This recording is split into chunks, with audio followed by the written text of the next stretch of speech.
തുടർച്ചയായ രണ്ടാം തവണയും യുവേഫ വനിതാ ചാമ്പ്യൻസ് ലീഗ് കിരീടം ചൂടി FC ബാഴ്സലോണ.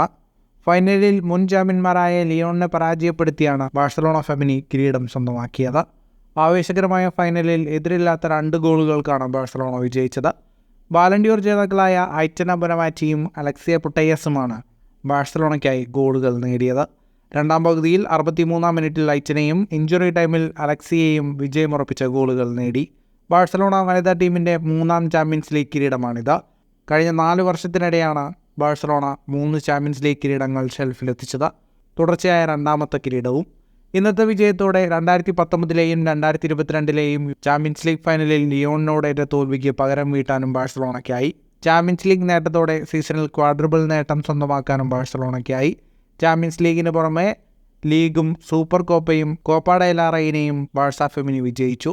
ബാഴ്സ പുരുഷ ടീമിനെ പോലെ 2 തവണ ട്രിപ്പിൾ പൂർത്തിയാക്കാനും ബാഴ്സ ഫെമിനിക്കായി. 8 കിരീടങ്ങൾ നേടിയ ലിയോണാണ് യുവേഫ വനിതാ ചാമ്പ്യൻസ് ലീഗ് കിരീടം ഏറ്റവും കൂടുതൽ നേടിയ ടീം. ഫുട്ബോൾ ലോകത്തെ കൂടുതൽ വാർത്തകൾക്കും വിശേഷങ്ങൾക്കുമായി സ്പോർട്സ് കഫേ ഇപ്പോൾ തന്നെ സബ്സ്ക്രൈബ് ചെയ്യുക.